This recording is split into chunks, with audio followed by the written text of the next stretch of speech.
Ahora presentamos, con un alto contenido para la más exigente teleaudiencia, nuestro acostumbrado comentario editorial, en la voz de Ramón de Luna.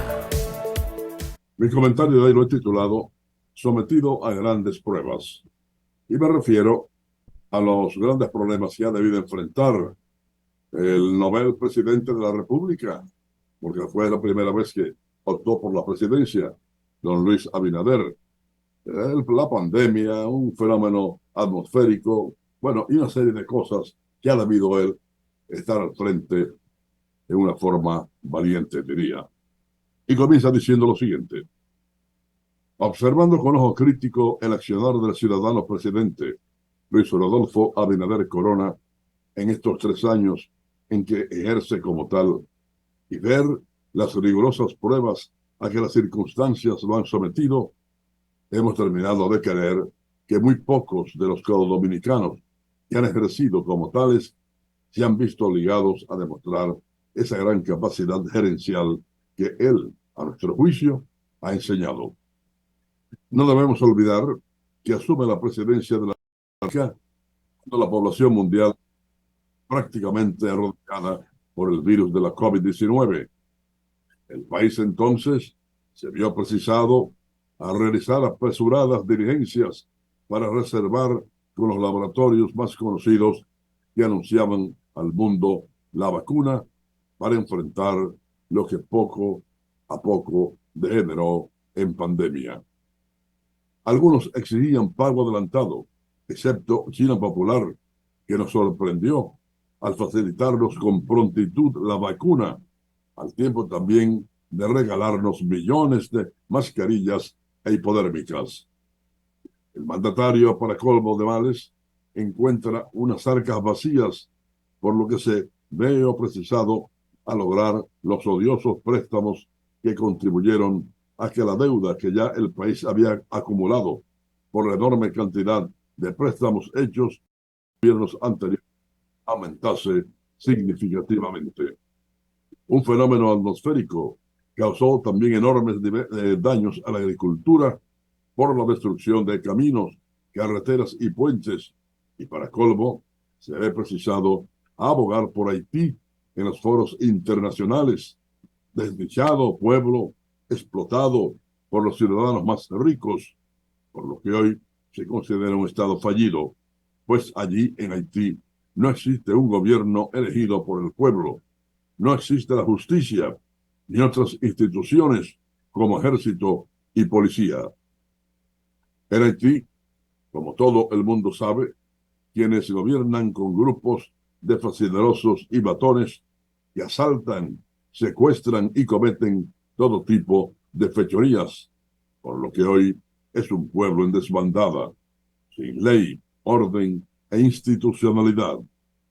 Un grupo desempolvó el viejo proyecto del canal para desviar las aguas del masacre, y ante las protestas del gobierno dominicano, que reclama a nuestros vecinos respetar acuerdos firmados a principios del siglo XX, desoyen nuestros reclamos de paralizar la construcción del canal, lo que significa un reto burlón de un grupo de exfuncionarios haitianos. En ese estado de cosas, ha obligado a que el gobierno ordenase el cierre de la frontera que separa a los dos países por tierra, mar y aire, y no se puedan celebrar los mercados binacionales que le daban vida al comercio entre ambas naciones. Los comerciantes e industriales criollos están dejando de ganarse un dinero, pero también están conscientes de que nuestro país tenía que darle una demostración de la firmeza nuestra en el reclamo que hacemos y que los del otro lado están burlando. Mientras todo eso viene ocurriendo, países que muy bien podrían intervenir para buscarle una solución al grave asunto que representa Haití para la comunidad internacional, pero más que a ninguno a nuestro país, lucen pretender que la pesada carga que llevamos en la espalda sea soportada solo por nosotros, agobiados por las violaciones de la frontera, por la invasión a la vida propia del país, hartos de soportar crímenes de todas clases, costumbres ajenas a nuestro modo de ser y a la presencia cada día de que no menos 2 millones de haitianos ilegales se han instalado en la República Dominicana. El miércoles, el presidente Abinader hablará en la Asamblea de la ONU y de seguro le dirá al mundo que los problemas haitianos no son responsabilidad nuestra, sino de aquellos países que han estado en la explotación de la pobre nación antillana, como Francia, Canadá y Estados Unidos, y que hoy se hace de la vista ciega y oídos sordos, pensando en una fusión que nunca será posible por problemas ancestrales, como idiomas diferentes, creencias religiosas diferentes también, y costumbres ancestrales que aquellos esclavos que llegaron a América traídos por la fuerza y por esclavistas españoles y de otros países. ¡Que viva la República Dominicana, el país que ha estado en Haití primero que nadie, en los momentos en que fenómenos naturales como terremotos y ciclones que hayan causado muerte y destrucción y soporte de más de 2 millones de ilegales y obligados a producir, no solo para 10 millones de criollos, como hace el gobierno y el pueblo dominicano, sino también para 11 millones que sobreviven de aquel lado de la frontera. Este fue nuestro comentario editorial en la voz de Ramón de Luna. Bueno,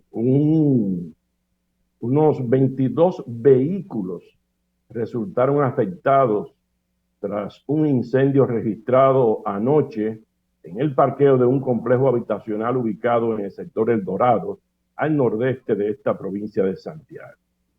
Según los residentes del complejo Mil Hojas Residencial, el incidente se produjo luego de que un vehículo, presuntamente un taxi, llegara al lugar y se incendiara luego de dejar a una persona. El incendio habría generado un efecto dominó en los demás vehículos que se encontraban en el aparcamiento subterráneo, de los cuales 17 quedaron totalmente destruidos y 5 de manera parcial. Narran además que debido a la humareda, los domiciliados se vieron obligados a salir de los apartamentos. El incendio también dejó daño a las infraestructuras. No obstante, el Cuerpo de Bomberos de Santiago no ha ofrecido todavía un informe preliminar y se mantienen buscando las posibles causas que ocasionaron el siniestro, al tiempo que evacuaron a los moradores por precaución. Y lógicamente, los vecinos están asustados. Bueno, en natural que se asustaban. Oye, 17 vehículos destruidos por un incendio. Y primero una explosión. Cualquiera se asusta. Además, ese taxista no podía ir de que a un subterráneo, que lo dejen en la puerta afuera. Exacto. Miren, señores, las bandas armadas en Haití tienen bajo presión desde hace más de 3 días al barrio Vivi Michel, lo que ha provocado que todos los residentes abandonen sus casas. Vivi Michel llegó presión de bandidos armados durante 3 días. Las ráfagas de armas automáticas provocan la huida de las familias, compartió el medio de comunicación haitiano Gazette en una cuenta de X, antes conocido como Twitter. De igual manera, denunció que otro de los lugares afectados ha sido Loriers, el cual próximo a Vichy Michel se encuentra. En el pueblo de Loriers, por ejemplo, todas las casas están abandonadas. Todo esto ocurre no lejos de la residencia privada de doctor Ariel Henry, publicó la Gacette. El partido haitiano PDE convocó ayer domingo una marcha contra la inseguridad en Haití, además de exigir la salida del poder de Ariel Henry en el área metropolitana de Puerto Príncipe. Por su parte, Henry partió hoy hacia la ciudad de Nueva York para asistir a la 78 Asamblea General de la Organización de las Naciones Unidas. Se prevé que el mensaje que va a dirigir a los miembros de las Naciones Unidas gira en torno a una posible fuerza internacional para su país. Murió Aníbal de Peña a los 90 años. Qué pena, caramba. Una voz estelar de la música romántica dominicana, de la década del 60 sobre todo. Cantautor, pianista, tocaba varios instrumentos, compositor, y era, en el año 64, era el cantante dominicano más popular. Y el autor del himno, el autor del himno de la Revolución de Abril. De 1965. Así es. Él falleció en Estados Unidos, donde residía desde hace tiempo, y tenía 90 años, dije, su hija, la cantante Ari J, informó que los actos fúnebres se realizarán en la ciudad de Dallas, en el estado de Texas, donde vivió en los últimos años. Hay que decir que este artista debió salir del país por las persecuciones que le tenían en el gobierno de Balaguer. Y yo recuerdo hechos como que él tenía una guaguita anunciadora, porque en esa época las empresas artísticas no tenían el desarrollo para los artistas dominicanos, y él se hizo su propio empresario y tenía unas guaguitas que vendían sus discos. Pero a cada rato le maltrataban o le agarraban presa la guaguita. Sí. O sea, había una vejación constante con él, y él, ante tantas muertes que estaban ocurriendo a opositores, se marchó a Estados Unidos, pero allí, en esa época todavía no había tanto campo para un baladista dominicano, y se dedicó mucho a los bienes raíces y esas cosas, y por eso no se mantuvo tan vigente, pero él estaba fuera, por encima de lo que eran los artistas dominicanos. Fíjense que él grababa con orquestas extranjeras, con los diplomáticos de Colombia, creo que son. Sí. Y hacía las grabaciones fuera del país buscando calidad. Y además de haber compuesto el himno de la Revolución de Abril, contribuyó en parte al himno del Partido Revolucionario Dominicano, junto con la letra que hizo Peña Gómez. Y le puso, creo que la música, y después le hizo una grabación especial. En principio era un coro. La primera grabación de ese himno era un coro, pero después un viaje de eso, él aquí hizo una grabación con su voz. Hizo una canción muy patriótica que se llama Enriquillo, sobre el indio Enriquillo. La llevó a un festival de la música organizado por Amucaba en el año 69. Hizo varias producciones en poco tiempo. Y era un tipo que te llenaba un estadio en esa época. Te llenaba un estadio. Sí, señor. Pero no recibió, yo entiendo, el reconocimiento que él se merecía. Arrasó en Puerto Rico también. Sí, era popular en Puerto Rico, sonó también en Venezuela, en Colombia. A mí una vez, precisamente, un turista puertorriqueño me habló de él.